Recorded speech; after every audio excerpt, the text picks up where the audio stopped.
Echoes Studio. Bon bienvenue dans The Big Shift, Sylvain. Merci.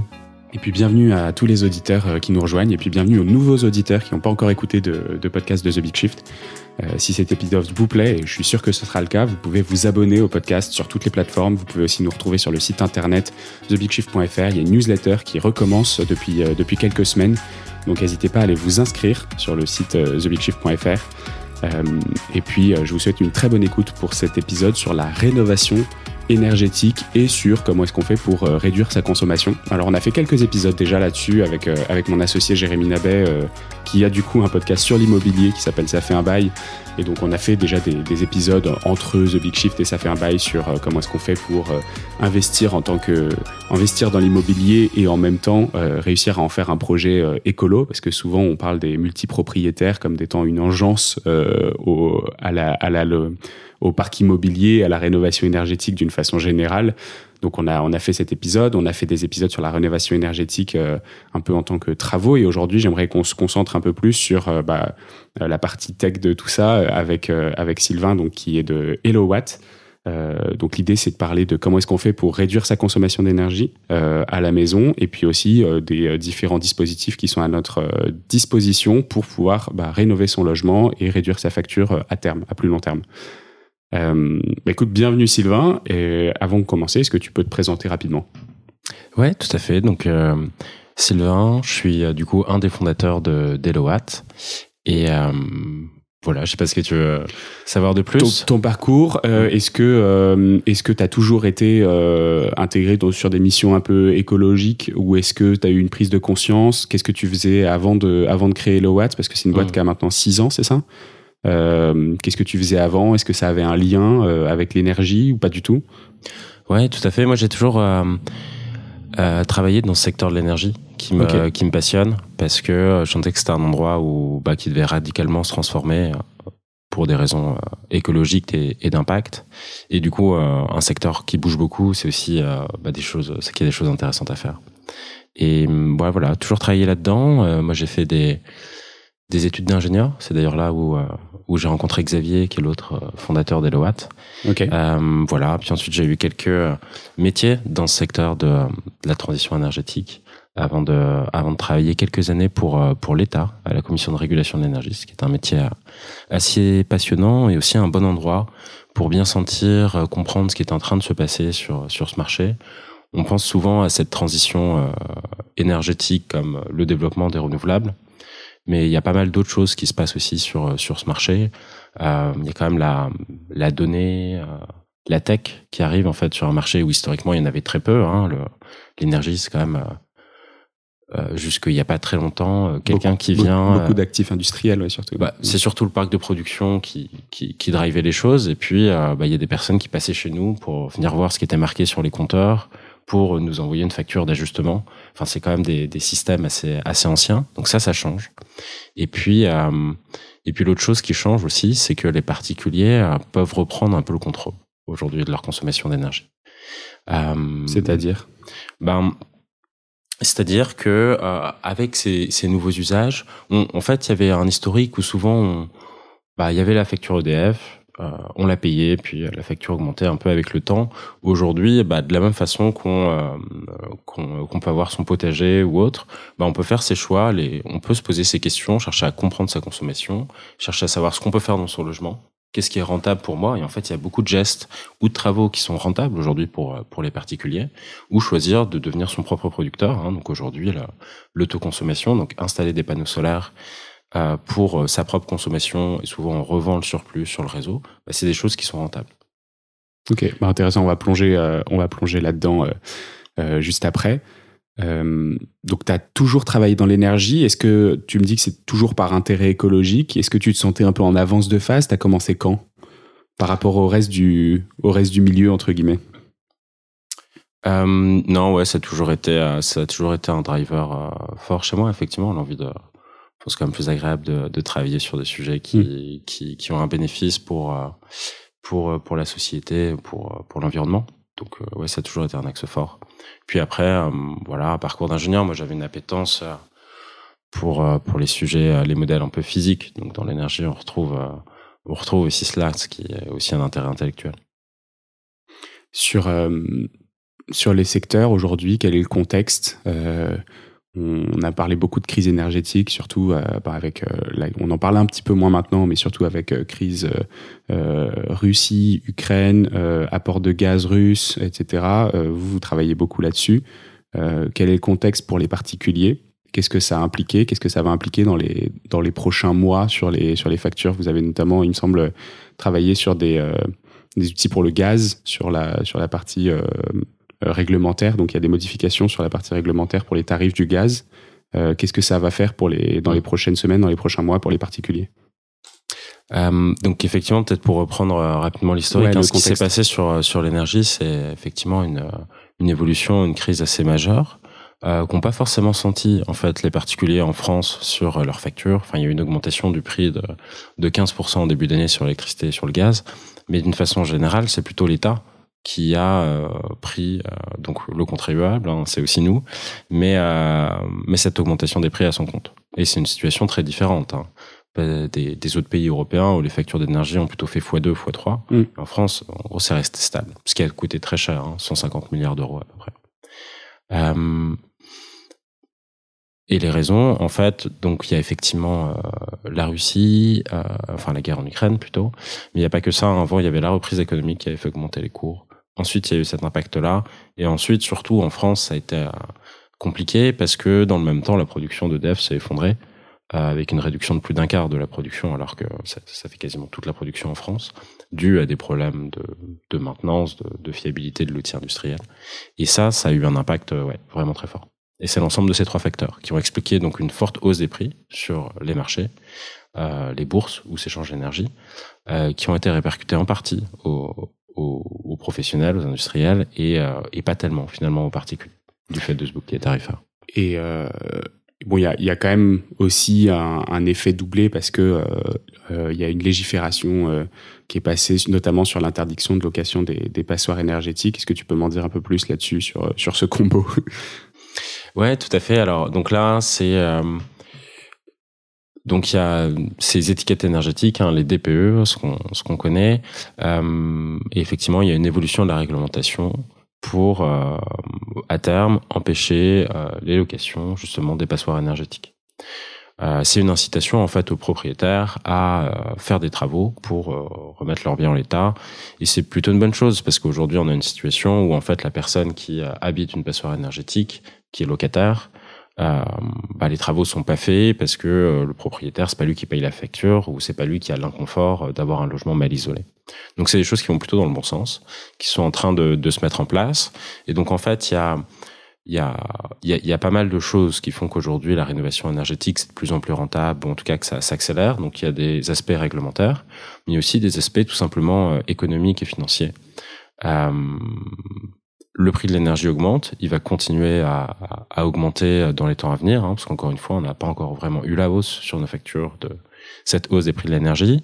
Et dans le même temps, il y a aussi des aides à la rénovation énergétique qui sont en partie inversement proportionnelles aux revenus. Donc on aide plus, ce qui est bien, les ménages modestes à effectuer leurs travaux de rénovation énergétique. Et donc en fait, assez souvent, on peut avoir des choses très rentables sur certains types de travaux.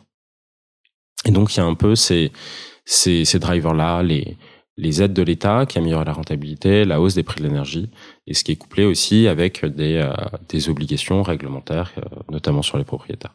Ok, si on se place du point de vue utilisateur, donc vous n'avez pas de clients, vous avez des utilisateurs dans votre application, puisqu'elle est 100% gratuite, en tout cas pour les utilisateurs particuliers individuels, parce que vous êtes sur un modèle d'apport d'affaires. Comment est-ce que ça se passe quand on utilise l'application? C'est quoi les premiers éléments qu'on voit et comment est-ce qu'on est amené à utiliser cette application? Ouais, tout à fait. Alors peut-être je peux expliquer ce qu'on fait chez Eloat dans l'ensemble et comment cette application s'insère là-dedans. Donc ce qu'on fait chez Eloat, c'est qu'on est le conseiller énergie des particuliers. Donc c'est la plateforme web qui permet de faire la transition énergétique de son logement. Et donc concrètement, on propose toutes les solutions qui permettent de réduire sa consommation et sa facture d'énergie.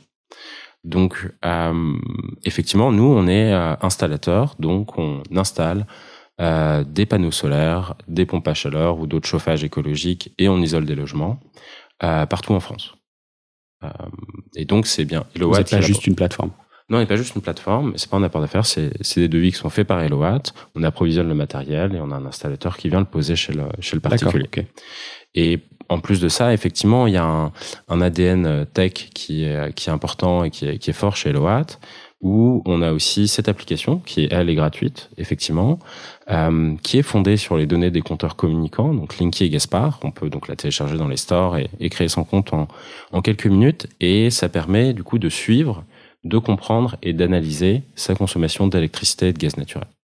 Et ça, quel que soit son fournisseur d'énergie. Et c'est ça qui est intéressant. Moi, c'est la raison pour laquelle je t'ai contacté en premier lieu. C'est parce que comme Eloat est indépendant, eh ben, on peut avoir un historique dans l'application qui est indépendant de nos fournisseurs. Donc moi, par exemple, j'ai changé de fournisseur d'électricité il y a 2 ans parce que j'étais encore chez Total Energy il y a 2 ans. Et du coup, je suis passé sur un fournisseur différent il y a 2 ans. Et le gros avantage, c'est que du coup, j'ai pu comparer ma conso et mes factures entre mon ancien fournisseur et mon nouveau fournisseur directement dans cette application. Et c'est ça que j'avais trouvé incroyable en me disant, en fait, il n'y a pas de rupture sur l'historique. Et ça, c'est top, en fait. Et c'est un des petits points sympas que je trouve être intéressant parce que ça permet vraiment d'avoir un outil à soi plutôt que l'outil proposé par le fournisseur en tant que tel. Ouais, tout à fait. Alors, c'est effectivement un des intérêts. Du coup, ça permet quand on change de fournisseur d'énergie ou qu'on déménage, effectivement, ça clôture son compte chez son fournisseur d'énergie. Au-delà de ça, il y a pas mal d'avantages, je dirais, supplémentaires. Alors déjà, il y a beaucoup de fournisseurs qui fournissent pas d'outils, parce qu'en fait, c'est assez compliqué à faire, d'outils, d'applications pour suivre et comprendre sa consommation d'énergie. Ensuite, au-delà de ça, nous, on a pas mal de personnes qui sont chez des fournisseurs qui ont des applications de ce type-là, comme EDF ou autres, et qui pour autant utilisent plutôt Eloat. Et ça, c'est parce que je pense que le produit est bon, l'ergonomie aussi, mais c'est aussi parce que en fait, il y a vraiment cette démarche de transition énergétique, de rénovation énergétique qui est pleinement intégrée dans l'application. Par exemple, et puis aussi toute la partie tech et R&D qui est bien plus avancée. Par exemple, nous, on a 4 ans de R&D derrière nous qui nous permet de déterminer à partir de la consommation des données Linky et Gaspard quelle va être la part du chauffage dans son logement et quelle va être la part de l'eau chaude. Donc ça, c'est vraiment en analysant sur des données longues, sur les 3 ans d'historique, et de la corrélation avec la température locale extérieure pour avoir la thermosensibilité et retrouver la part du chauffage. Et ça, c'est essentiel. On rentre dans les termes techniques là. Ouais, un tout petit peu, mais du coup, ça dit, on arrive vraiment à déterminer cette part du chauffage. Et ça, c'est important pour la rénovation énergétique. En fait, aujourd'hui, parce que justement, on s'est proposé aujourd'hui la rénovation énergétique sans utiliser les données de consommation. Du coup, c'est des estimations souvent au doigt mouillé sur les économies qui vont... Alors qu'en fait, on peut le faire, on sait le faire. Quand on prend la consommation en moyenne d'un logement, en gros, les 2/3 de la consommation sur une maison, par exemple, ça va être le chauffage. Un peu plus des 3/4 avec l'eau chaude. Donc c'est vraiment très majoritaire. Et c'est pour ça que c'est essentiel de bien le déterminer. Parce qu'ensuite, quand on va parler, par exemple, d'isoler un logement ou d'installer une pompe à chaleur, qui sont quand même des investissements, une pompe à chaleur, c'est 10-15 000 euros, c'est hyper important de bien mesurer les économies derrière sur la facture d'énergie pour savoir si le projet est rentable ou pas pour le particulier, pour avoir une information fiable. Et à quelle échéance. Et à quelle échéance, tout à fait. Et du coup, justement, il n'y a pas que des travaux de cette application, il y a aussi, par exemple, tous les éco-gestes, où du coup, pour chaque logement, pour chaque situation, locataire, propriétaire, on peut estimer l'impact de tout ça. L'hiver dernier, on parlait beaucoup de réduire d'1 degré la température chez soi. Là, on peut savoir ça fait combien aussi en euros sur sa facture si on fait ça. Et se rendre compte que c'est important. Ou de se rendre compte aussi du niveau de ces factures d'énergie l'hiver. Parfois, on s'en rend pas compte parce qu'on paye la même chose toute l'année. Mais en fait, c'est très concentré l'hiver. Du coup, en prendre conscience, ça permet aussi de faire des meilleurs choix. Ok. Donc, tu dis le chauffage, grosse partie de la consommation énergétique des foyers. C'est quoi les autres postes? Ouais, ça va être le chauffage. Alors, du coup, c'est très différent quand on est en maison ou quand on est en appartement. D'ailleurs, en appartement, parfois, le chauffage est dans les charges de l'immeuble, donc on le voit même pas sur ses factures. Donc, on a des petites factures d'énergie. La plupart du temps, l'eau chaude aussi. C'est possible, mais sur un logement classique, en moyenne, c'est ça. On va avoir, en gros, les 2/3, ou en tout cas un peu plus de la moitié sur le chauffage. Ça va faire les 3/4 avec l'eau chaude. Et puis ensuite, c'est les usages classiques. Il y a l'éclairage, le froid, le Wi-Fi, etc. Puis on commence à avoir des nouveaux usages qu'on peut détecter aussi sur la PLOA, tels que des utilisations, des véhicules électriques qui commencent à se développer. Des climatisations aussi, peut-être de plus en plus. Effectivement, on peut le voir aussi, ouais. Tout à fait. Avec un modèle un peu similaire à celui du chauffage, où justement on peut accompagner les gens pour bien mesurer cet impact-là, et aussi parfois se rendre compte que que ça peut être mieux piloté, ou se rendre compte qu'il y a des problèmes sur l'isolation du logement. Et c'est ça qui est intéressant. Et là, du coup, ça va être quoi la démarche dans l'application? Parce que ils vont pas forcément voir, OK, j'ai consommé tant pour ma voiture, j'ai consommé tant pour ma clim, parce que du coup, vous récupérez une donnée compteur, vous récupérez pas une donnée de prise, j'imagine. Donc, qu'est-ce que vous proposez comme push, en gros, quelles améliorations tu peux faire? Eh bien, si tu vois dans l'application ta consommation de chauffage, ta consommation d'eau chaude, la consommation de ton véhicule électrique. Ça, c'est justement, en fait, pour les 2 gros postes qui nous intéressent, le chauffage, l'eau chaude, la climatisation, on peut le mettre dedans aussi. On a justement développé ces modèles qui permettent de le faire. Donc, c'est le moment où je parlais des termes un peu, que tu mentionnais, un peu techniques. Ouais, c'est ça. En fait, c'est comment, pour l'expliquer simplement, on va regarder si par exemple on prend le logement où on est ici, on a des radiateurs du coup électriques qui sont sous les fenêtres. Typiquement, le compteur Linky, il va mesurer la consommation d'énergie toutes les 30 minutes. Donc t'as un point toutes les 30 minutes. On va prendre la station météo la plus proche et regarder la température locale extérieure. Et du coup, on va aller chercher sur 3 ans d'historique, en fait, comment évolue ta consommation. Et du coup, en fait, à partir d'une certaine température, on va voir que ton chauffage se déclenche. Et du coup, en analysant ça avec des modèles data un peu poussés, et du coup, on va être capable de retrouver la part dans cette courbe de consommation qui est du chauffage. Et donc, ça veut dire que, en gros, si je viens de télécharger l'appli, on va me donner des données qui sont probablement des données moyennes sur ma zone. Et plus j'utilise l'application depuis longtemps, plus les données vont être précises et liées à mon comportement personnel, du coup, c'est ça? Non, du coup, on récupère les données des compteurs communicants, elles nous appartiennent. Donc, les personnes à chaque individu, donc quand on installe l'application Hellowatt, on peut les partager à Hellowatt pour pouvoir les visualiser et les analyser. Et du coup, on va vraiment partir des données de ton logement, qu'on va croiser avec du coup un ensemble de données extérieures, telles que la température locale, telles que d'autres choses, ou par exemple, on a aussi d'autres modèles. S'il y a un chauffe-eau électrique ici, souvent ça se déclenche pendant les heures creuses. En fait, ça fait une forme particulière sur le signal sur les points de consommation. Et donc, on va pouvoir le détecter avec un autre modèle et le mesurer aussi précisément. Et donc, on peut restituer tout ça. Ensuite, ce qu'on peut pas faire, c'est faire la part de la consommation entre ton frigo et ta borne Wi-Fi. Parce que c'est du continu. Ouais. Les 2 sont en continu, mais en fait, c'est pas là où il y a le plus d'impact. Ouais. Tu vois, comme on a aussi, tu peux mettre les données déclaratives de ton logement pour pouvoir te comparer à des logements similaires, voir si tu as des surconsommations ou pas. Là, sur ce qui reste, je suis très fier. Sur ce qui reste, c'est plutôt quelque chose de statistique par rapport à c'est un logement de telle taille avec autant de personnes. Donc visuellement, c'est ça, à partir un peu des bases de données ADEME. Mais ce qui est important, c'est le chauffage et l'eau chaude. Et à partir de là, c'est justement toute la partie comment je fais pour réduire, que ce soit des éco-gestes ou que ce soit des travaux, et bien là en découle. Ou de la sensibilisation à ton 5 de copro si jamais si c'est du 100% collectif. Nous, on a de la chance, on est complètement individualisé ici, on a tout électrique, aussi bien les plaques que le chauffe-eau, que les radiateurs.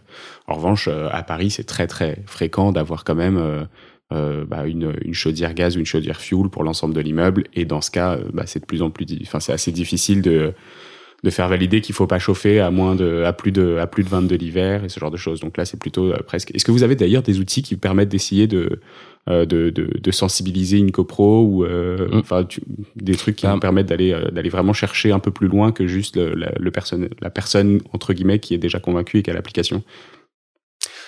Déjà, donc en fait cette application, donc on l'a sortie l'année dernière. Ouais. Elle a eu un gros, pas mal de reprises presse et beaucoup de bouche à oreille. Ouais. On a eu plus de 300 000 téléchargements là en l'espace de 6 mois sur l'automne, l'hiver dernier.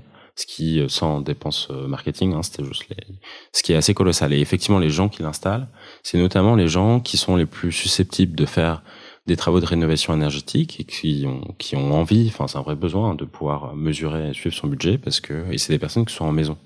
Les 3/4 des personnes qui ont installé cette application, c'est des personnes qui habitent des maisons et qui donc ont des factures annuelles plutôt de 2 500 €. Alors quand on est dans un appartement à Paris, c'est assez différent. Ouais.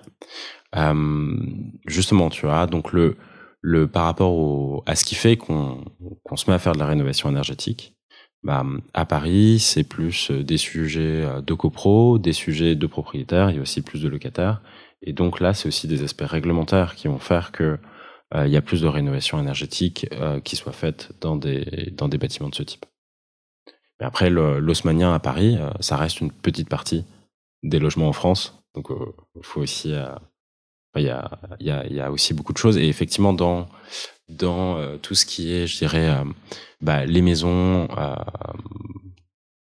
on peut aussi avoir plus d'impact, aller plus vite. C'est là aussi où il y a le plus de consommation d'énergie. Donc c'est intéressant de prendre ces logements. Ce qu'on fait chez Loat, c'est on va commencer du coup par analyser le logement, analyser sa consommation et voir en fait l'ensemble des gestes, des travaux de rénovation énergétique qui sont pertinents. Donc typiquement, on commence par l'isolation, voir quels sont les travaux qui sont rentables. Alors aujourd'hui, ce qui est le plus intéressant, ça va être l'isolation des combles perdus, des planchers bas. Ce qui souvent va coûter plus cher par rapport aux gains énergétiques, c'est des travaux comme l'isolation des murs par l'intérieur ou par l'extérieur. Ça, c'est des choses qui sont assez coûteuses. C'est intéressant ce que tu dis. Moi, j'aurais toujours pensé que isoler les murs extérieurs, c'était une vraie base. Donc pour reprendre là, donc on a parlé un peu donc de la partie consommation et comment faire des efforts sans rien vraiment modifier. Là, on switch un peu sur la partie rénovation, travaux. Et ce que tu me dis, c'est que comble et plancher beaucoup plus important que mur dans la partie isolation. Énergétiquement, c'est à peu près. Alors, faut l'adapter à chaque logement. Bien sûr. Et effectivement, faut vraiment le faire. Il n'y a pas de recette. Dans mon appartement qui est au premier unique. Étage, plafond et sol, ça n'aura pas beaucoup d'intérêt. C'est clair. Non, là, je parle plutôt de maison. Ouais. Effectivement.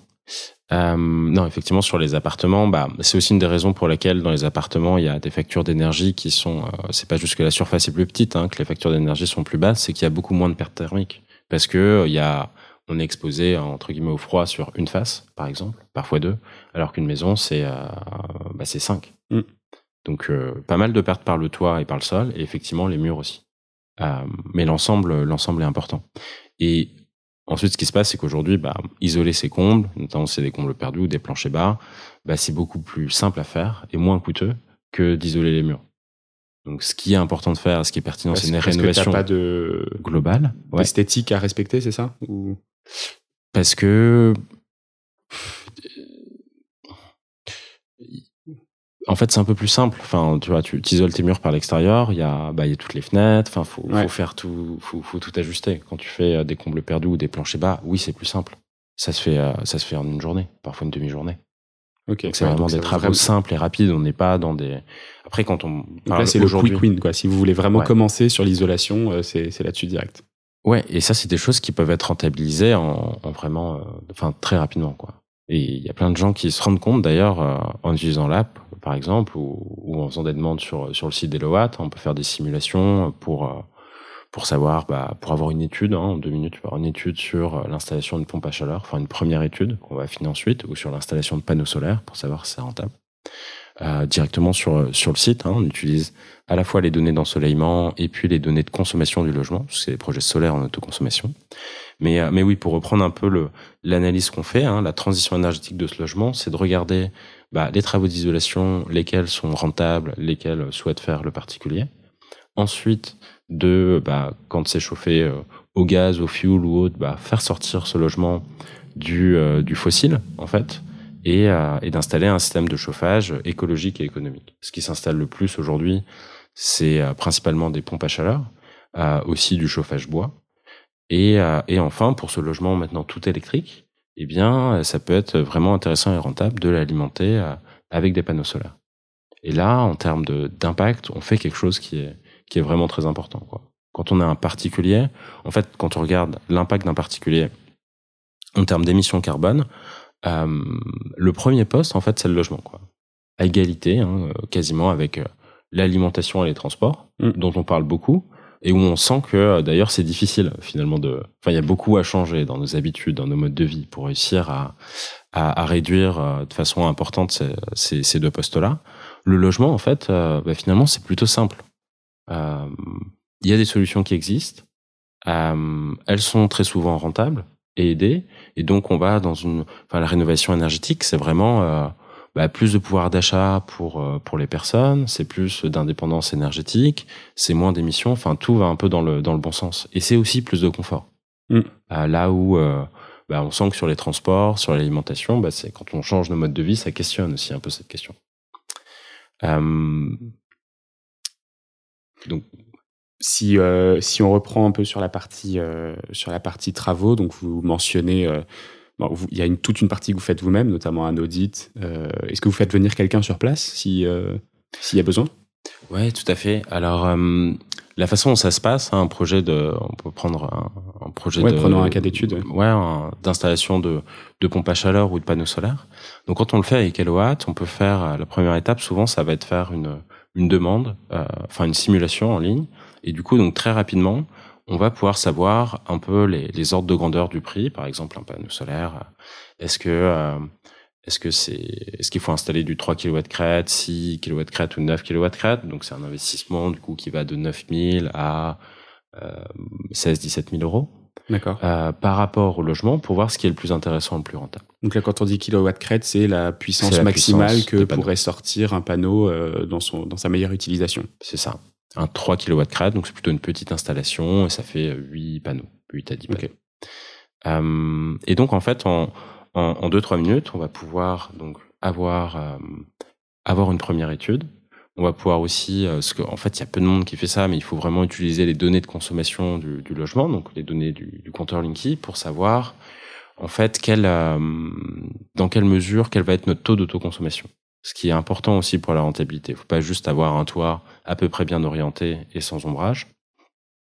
Il faut aussi avoir une consommation d'énergie qui permette de rentabiliser l'installation d'électricité. Et donc voilà, on fait cette première étude et ensuite ça peut aller très vite. Dans le cas des installations solaires, on peut envoyer justement faire une visite technique sur place pour confirmer le devis, mais on n'a pas forcément besoin avec l'ensemble des informations. Donc le client va pouvoir nous envoyer des photos de son tableur électrique et puis les photos de son toit et avec Google Maps. En fait, on est capable très rapidement de pouvoir envoyer une proposition, un devis. S'il faut faire une visite technique, si on a un doute sur un sujet ou un autre, que le logement est particulier, on va pouvoir envoyer notre installateur. Dans le cadre des pompes à chaleur, et c'est intéressant, en fait là on va toujours faire une visite technique parce qu'en fait c'est compliqué de bien dimensionner une pompe à chaleur. Et il faut absolument le faire pour avoir les économies d'énergie vraiment importantes qu'on a quand on a justement une pompe à chaleur qui fonctionne bien et qui est bien dimensionnée. Oui, en plus là il y a la différence entre les pompes à chaleur horizontales qui prennent de l'espace, il faut avoir le bon sol pour que ça puisse s'installer correctement. Et sinon, les pompes à chaleur verticales qui peuvent aller beaucoup plus profondément, mais qui du coup sont beaucoup plus chères à installer, parce qu'il faut carotter jusqu'à 70, 80, 90 mètres. Est-ce que vous faites ça du coup ou pas? Ouais, donc là tu parles de la géothermie. Ouais. Effectivement. Non, ça du coup on fait pas aujourd'hui. Il y a assez peu faut avoir des conditions particulières qui soient intéressantes, qui soient bonnes. Et c'est des choses qui du coup sont très chères. L'ordre de grandeur que j'ai en tête, c'est plutôt 40 000 euros quand même. Et du coup, voilà, c'est plus difficilement rentable. C'est une démarche plus de conviction ou militante, tu vois, qu'économique ou autre. Parce que finalement, une pompe à chaleur RO, donc ça va plutôt coûter 10-15 000 euros et en fait rendre le même service. Mais pour le coup, ça peut pas se situer dans tous les endroits géographiques. Il faut respecter des conditions RO très particulières sur la température minimale ou maximale en saison, non? Alors la géothermie, ça ne peut pas. La pompe à chaleur RO, donc c'est la pompe à chaleur classique, celle qu'on met. En fait, peut-être pour expliquer les choses, quand on part du logement existant. Donc si on est chauffé au gaz ou au fioul, on va enlever la chaudière gaz ou fioul et mettre à la place cette pompe à chaleur RO. Donc le système de chauffage avec les radiateurs et le circuit d'eau chaude, tout ça reste identique. Simplement, ce qui chauffe l'eau chaude, désormais, c'est cette pompe à chaleur qui fait quelque chose qui est un peu magique en fait, où ça va utiliser 3 fois moins d'énergie pour rendre le même service. Parce qu'au lieu de brûler du gaz ou de brûler de l'électricité comme entre guillemets comme ce que font ces grippins, ça va plutôt prendre les calories dehors pour les amener à l'intérieur. Ce qui est un peu l'inverse d'un frigo, et ce qui, du coup, nécessite 3 fois moins d'énergie. Et voilà, c'est des objets qui sont même intellectuellement un peu contre-intuitifs, mais assez beaux.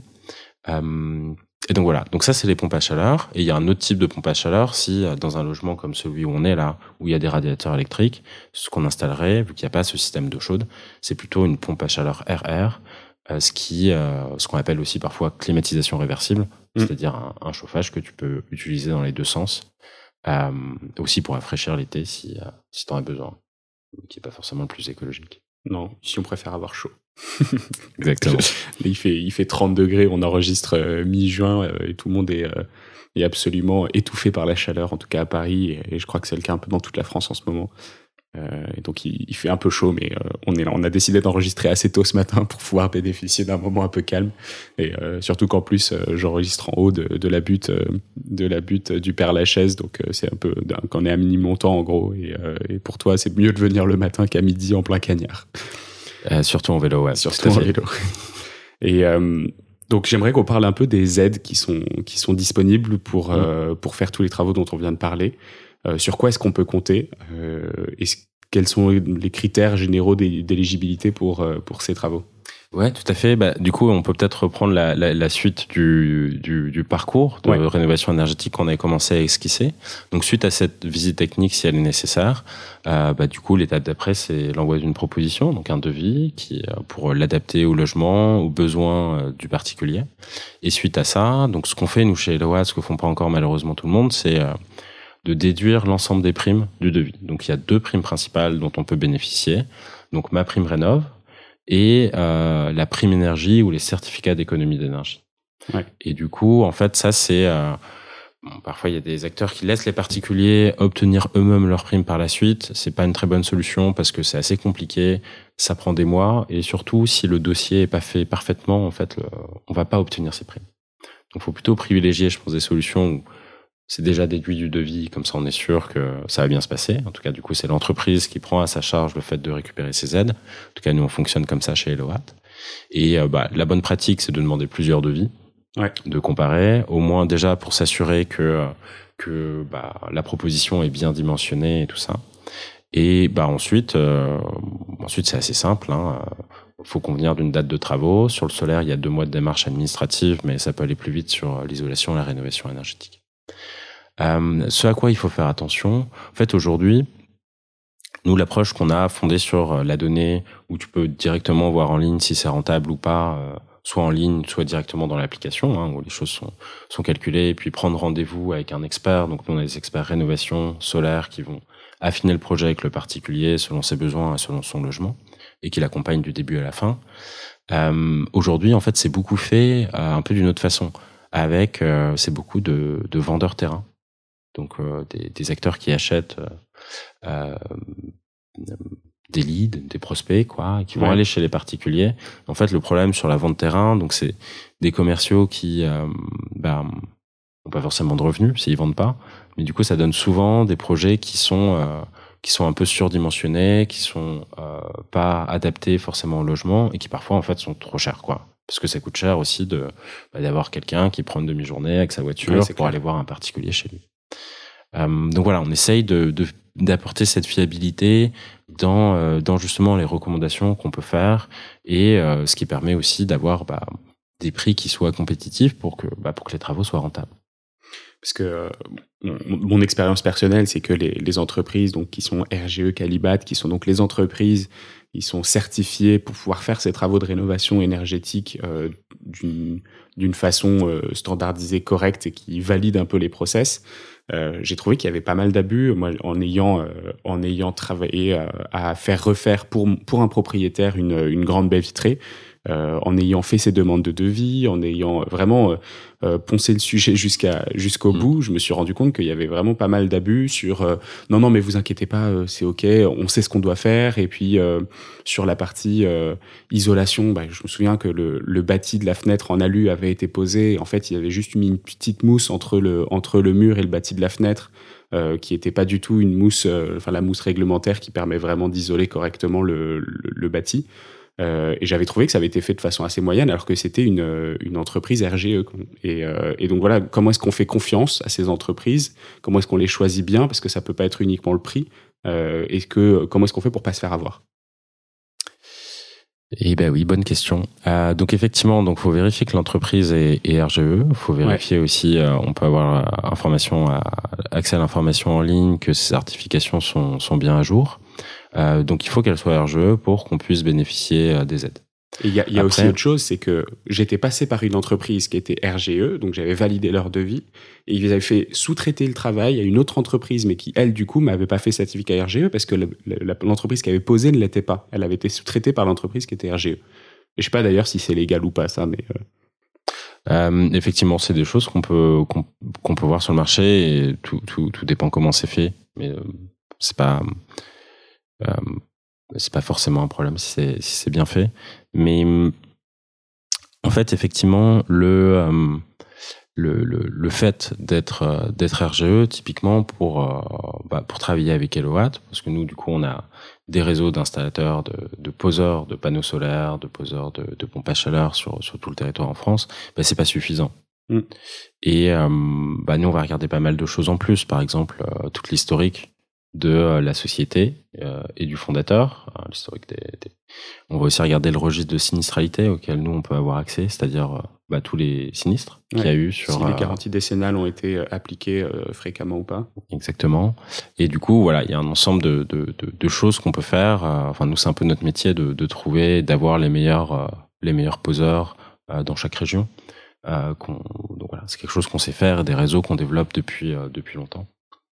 Mais c'est vrai que je partage ton point. Il y a une asymétrie d'information très forte. Travaux de rénovation énergétique, on en fait une fois ou deux fois dans sa vie, et du coup on se retrouve en face effectivement d'artisans où on sait pas trop comment.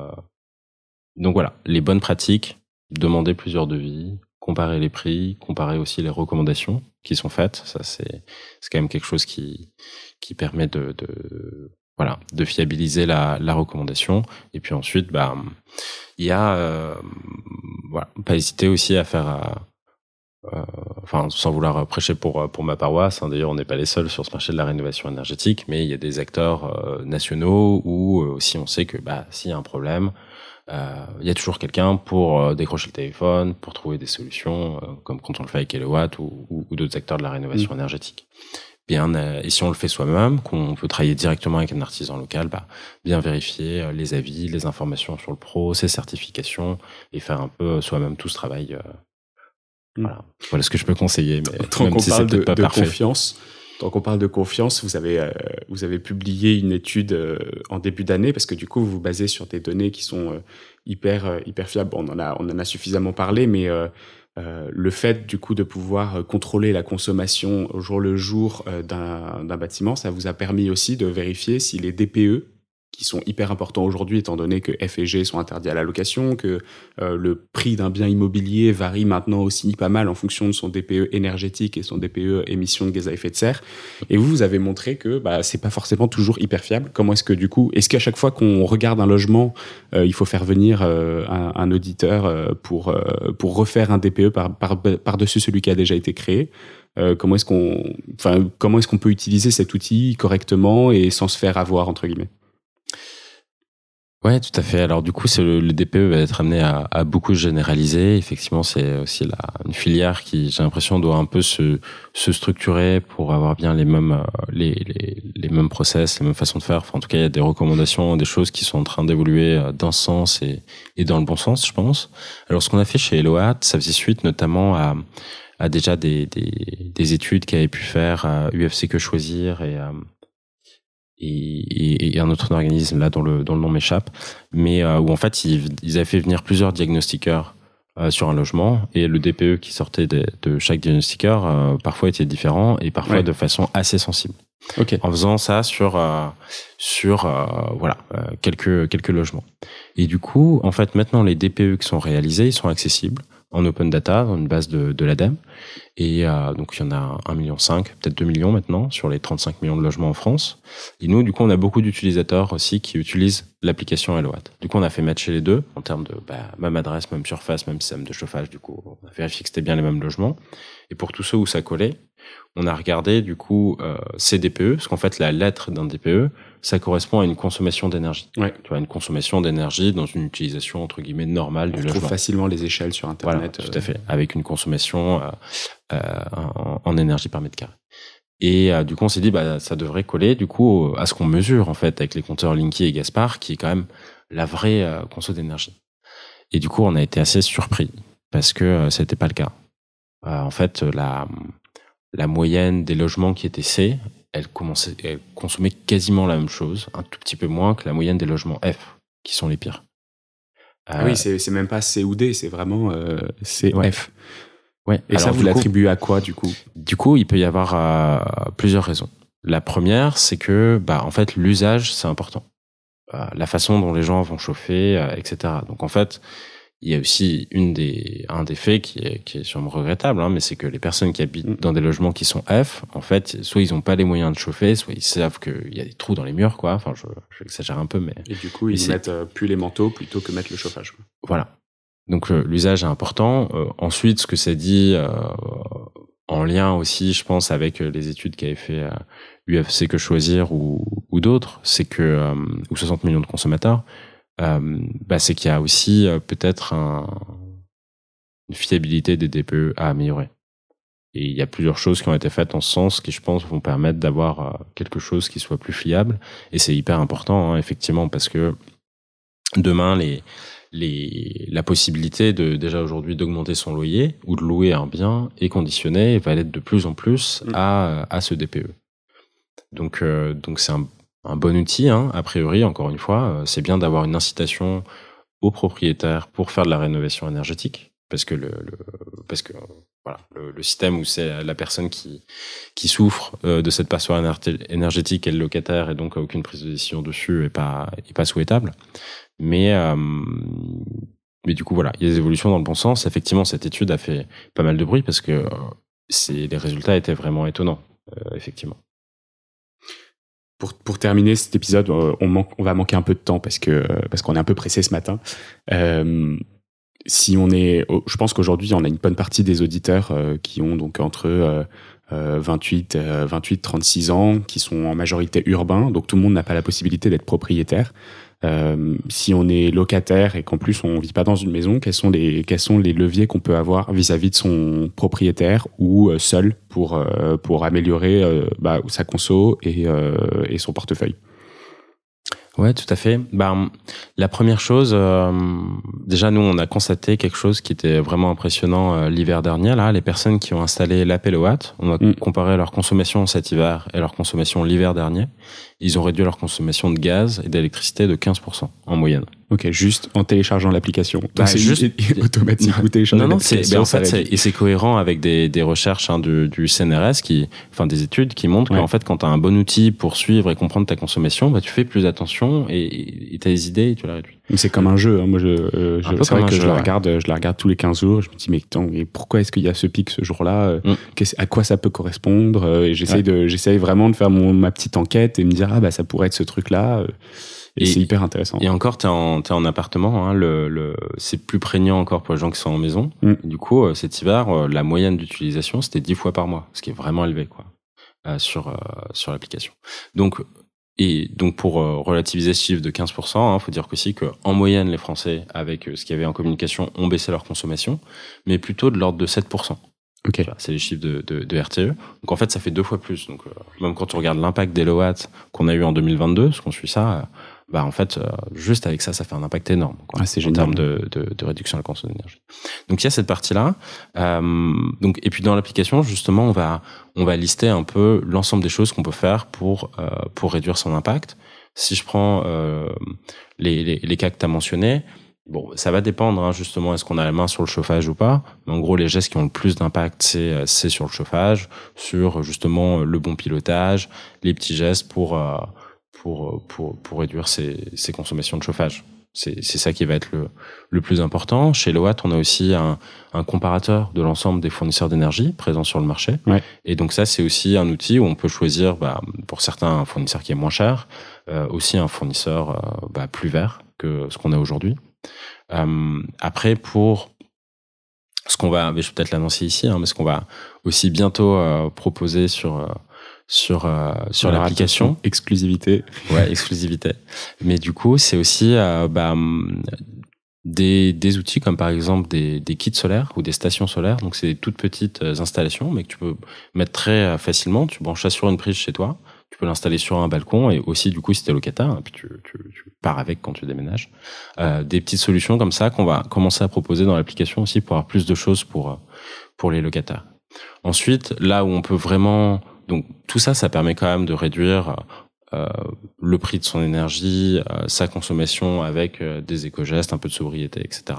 Après, quand on veut vraiment faire réduire, diviser par 2 sa facture d'énergie, voire plus, ça c'est vraiment possible, mais plutôt pour des propriétaires, et justement en adoptant un peu la transition énergétique de ton logement que je t'ai détaillé tout à l'heure, avec d'abord l'isolation, puis le système de chauffage bien adapté, puis potentiellement de l'autoconsommation avec du solaire. Oui, on n'a pas parlé de ventilation, mais c'est aussi un des piliers.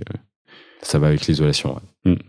Écoute, merci beaucoup Sylvain, c'était super intéressant. J'espère que les auditeurs auront appris plein de trucs, en tout cas moi c'est mon cas. Et puis merci pour cet exclu. Je pense qu'on en reparlera un peu peut-être de ces petits produits qui permettent de faire de l'autoconsommation entre guillemets directement sur grille. C'est hyper intéressant. Écoutez, j'espère que vous avez une bonne écoute et je vous retrouve dans peu de temps. On va changer un peu le dispositif sur The Big Shift. On va commencer à produire des épisodes un tout petit peu moins souvent. Alors vous inquiétez pas, il y aura pas un épisode tous les 15 jours, mais jusqu'à maintenant on produisait un épisode par semaine tous les 7 jours, donc c'était un peu lourd et j'avais envie de pouvoir prendre un peu plus de temps sur chaque épisode pour pouvoir communiquer dessus, pour pouvoir reprendre un peu les informations que j'avais apprises, pour pouvoir prendre du recul. Et tous les 7 jours, c'est pas possible. Et du coup, il y a un épisode qui sortira tous les 10 jours. Donc, c'est-à-dire tous les 1, les 11 et les 21 de chaque mois, il y aura un épisode. Donc, ça changera pas trop votre rythme d'écoute. En revanche, moi, ça va me permettre d'avoir beaucoup plus de temps sur chacun des épisodes. Donc, j'espère que cette modification vous plaira. Il y aura d'autres trucs qui arriveront un peu en exclusivité. Ça va me permettre notamment de reprendre la newsletter. Donc, inscrivez-vous sur le site thebigshift.fr. Ça va me permettre de passer un peu plus de temps sur de la création de contenu à valeur ajoutée pour les réseaux sociaux. Allez nous suivre aussi sur Instagram et sur LinkedIn. Et puis, je vous dis à très bientôt. Salut Sylvain. Salut. C'est la fin de cet épisode de The Big Shift. J'espère qu'il vous a plu et que vous en avez retiré quelque chose pour votre vie quotidienne. C'est ça le plus important. C'est beaucoup plus simple de parler du sujet sensible de l'environnement quand ses amis ou sa famille sont vraiment informés.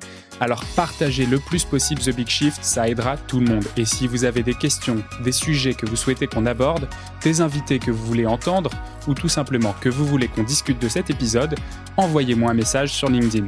The Big Shift est produit par Echoes Studio. Si vous avez un projet audio, contactez-nous sur www.echoes.studio. Merci d'avoir écouté jusqu'au bout. Je vous retrouve très bientôt pour un nouvel épisode.